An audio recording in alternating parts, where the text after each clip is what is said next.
Cool. Giddy up. Yay. Hey, everyone. Welcome to another episode of Get Jashed. Today, I'm really excited because I have total boss lady, Pru Chapman, here with me. Pru has over 15 years of experience in business strategy, psychology, and leadership development, which makes me extra excited. Pru works with entrepreneurs in her business, the Owners Collective, and hosts her own podcast, One Wild Ride, talking to major change makers in the world, and is just generally a big inspiration to many when it comes to running a business ethically and by following your gut. So thank you so much for joining me, Pru. Thank you so much for having me. I'm excited. Me too. I wanted to bring you on because as I know you more specifically as a business coach, and I've been involved in some of the work that you've done or some of the platforms that you've had in the past, and I love your leadership style as well, and I love that you have that background in psychology that kind of filters through how you approach, how you talk to people, and how you break through with people, or how you help people break through their own stuff. So yeah, it's just an interest, but I feel like it plays a big role in what we're having conversations around here, and leadership and communication, and how that can show up in different ways. So I think I'll just get started with the questions. But the first question really is, from your more formative years, I guess, what was your understanding of leadership growing up, and how has that changed now? Yeah, great question. So I think when I was growing up, it was more around management rather than leadership. I don't think when I grew up, I really knew what leadership meant. So I think, my concept of leadership was just someone basically at the top of the food pyramid telling the people at the bottom of the food pyramid what to do. And that was, I guess, if I had even thought about the word leadership, that's what I would have thought in my formative years. And it has just transitioned wildly over the years.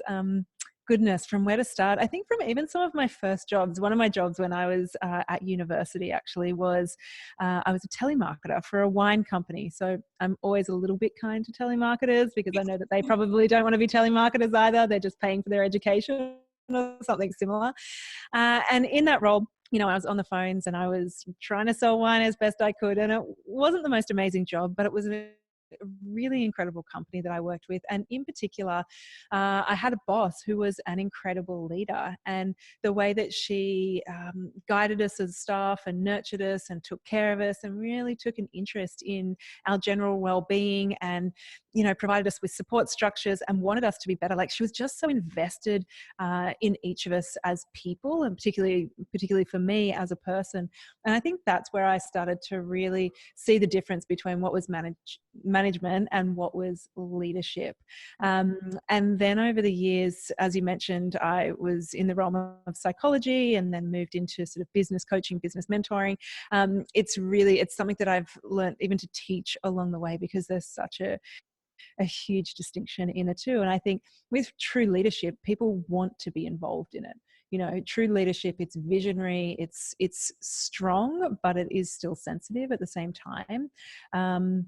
And it's like a magnet. People are really drawn to it, and I guess it's kind of more of an active engagement when you're engaged with your leader, rather than a passive engagement when you're being managed and told what to do. So yeah, it's kind of a little bit of my background on the experience of leadership.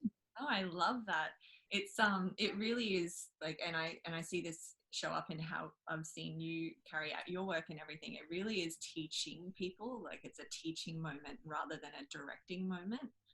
And to me, that's what leadership is as well. Like, managing, you're kind of just putting people into their places and telling them to do the things, but you really embody that teaching style of leadership, which I think is that difference between the two. Yeah, absolutely. And even, with my team, I would be just horrified if they ever said that they worked for me. Like, I really think that we work together. They work with me. And there's so many incredible brains out there and incredible spirits, and there's so much goodness that isn't me. So to be able to bring all that together, I think that's leadership, is when it's a we sort of situation. Yeah. I want to touch back on the strength comment in leadership as well, because you once had a client tell you that working with you is like hauling your business through an intense CrossFit session, followed by a double espresso, and then followed by a lazy triathlon after that. So there's a lot of, I want to talk about that because I love that analogy first and foremost. But there's a sense of strength in that analogy of like, we're building strength, we're building something. So can you share about like the role or importance of leadership and communication in that kind of approach? Yeah, absolutely. So when that was said about me, also, I was coaching a lot of alpha males. So for a long time, because I should mention now I coach a lot of creative women. But back in my earlier years of coaching, I did a lot of leadership development and team development training and that kind of thing. And really somehow, I don't even know how, but I became quite niched in working with alpha male gym owners. So they're all about 35. They were really masculine and they were really strong. And so in order to demonstrate leadership in that situation, I would have to meet them with their strength, and when I really met them with their strength, and I mean, it was everything. Like, I would actually physically make myself bigger. I would speak loudly and strongly. I would swear, and it kind of shocked them into a way that they were then able to relax around me. And that was the beauty of, I loved that time actually in my coaching career, because there were these like big, huge alpha male kind of men that are used to telling people what to do. And when I came at them with that strength of leadership, still with compassion and care, but with a huge amount of strength, then they were able to sort of relax, and you could physically see their shoulders dropping. And that's when they were then, once with those barriers down, that's when we were really able to do the work.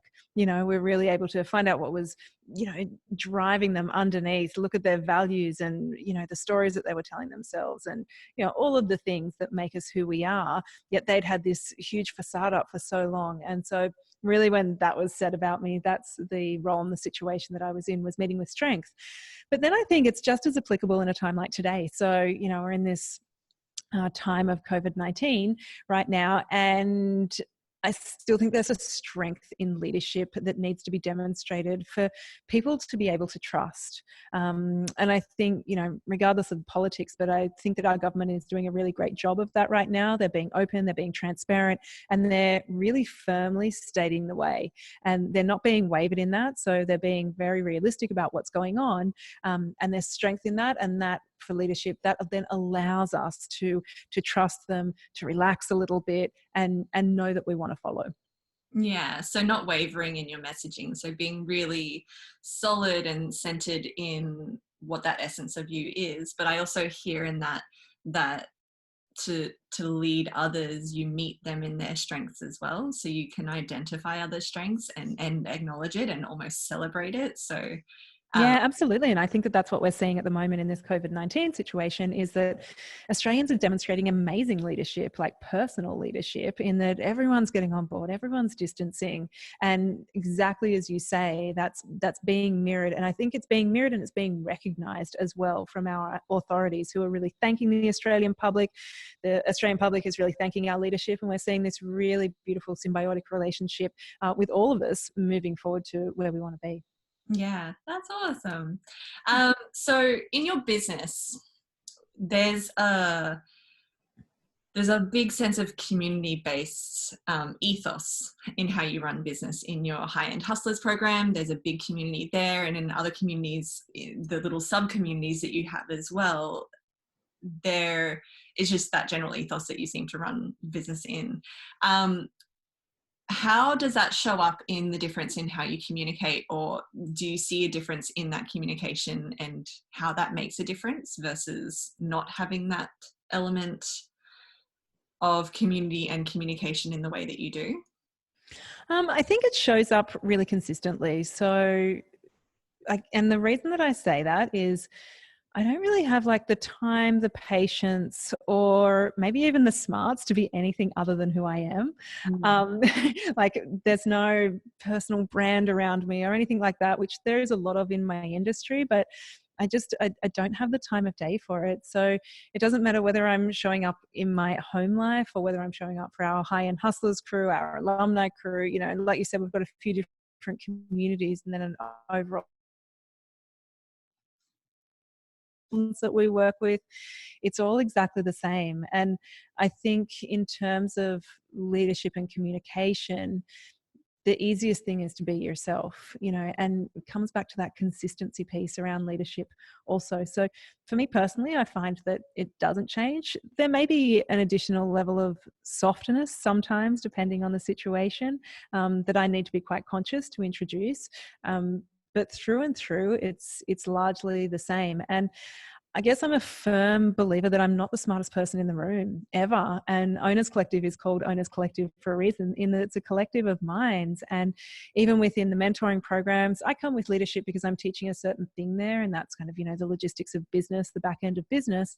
But, you know, I teach graphic designers. They're much better graphic designers than me. Interior designers, they're much better interior designers than me. So this kind of collective of knowledge, of experience, and also allowing people the space and the platform to bring that element of themselves to the table is what makes the whole thing like really sticky. And it's, I believe, over all of the years is what makes people want to be a part of it, because they come and they find their place because we're really mindful of creating that space for them. I love that so much. That makes me so happy. It gives me just like warm fuzzies to hear. Warm fuzzies, yeah. So where do you think personally that you get communication and or leadership really right? Ooh, that's a really good question.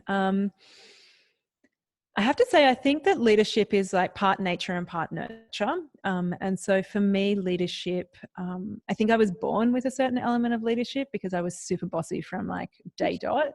Like I was bossing everyone around, and that was a pretty bad thing when you're a kid, but now it's kind of awesome. Yeah, Yeah, I know. That's a great saying around it. I can't think of it at the moment. there is the one that like I think is the Beyonce meme, whether she said it or not, I don't know, but it's I'm not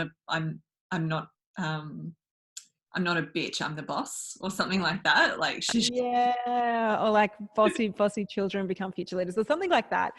But so I think that there was definitely an element of that was learnt in me. I think where I really had to catch up though was in emotional intelligence. So in terms of directing people what to do and where we're going, I have no qualms with that, and I never have. But in terms of like building my emotional intelligence around understanding other people and where they're at and respecting that and allowing the space for that, that's been the place that I've really had to I guess lean into and do some work on, and has taken me along the journey that I've been on. So I guess in terms of where I get it right, I think the place that comes naturally to me, which is logistics and direction and holding vision, I think that I really get that right. I know where I'm going, and I always know why I'm going there. Even if I don't know how I'm going to get there quite yet, I'm good at holding that vision. And then on the flip side of that, I think where I will continue to work and always need work is really embracing emotional intelligence and making sure that in my leadership that everyone is coming with me because they want to, rather than, you know, because they have to. Yeah. Well, you answered the first part of my last question, which is where do you feel like there's room for improvement personally? But always, I have to say that I always think that there's room for improvement. It's like we're never done with this work, right? I mean, that's a huge part of what you teach, is that, and it's a joyful kind of work as well, discovering more about myself and discovering more about people and discovering more about how the world works and how we interact. I would hate to ever think that I was done with that kind of work. Yeah, as soon as we lose that curiosity, we lose. I think it's just, it doesn't mean that we're wrong. It's just, let's be curious about what else.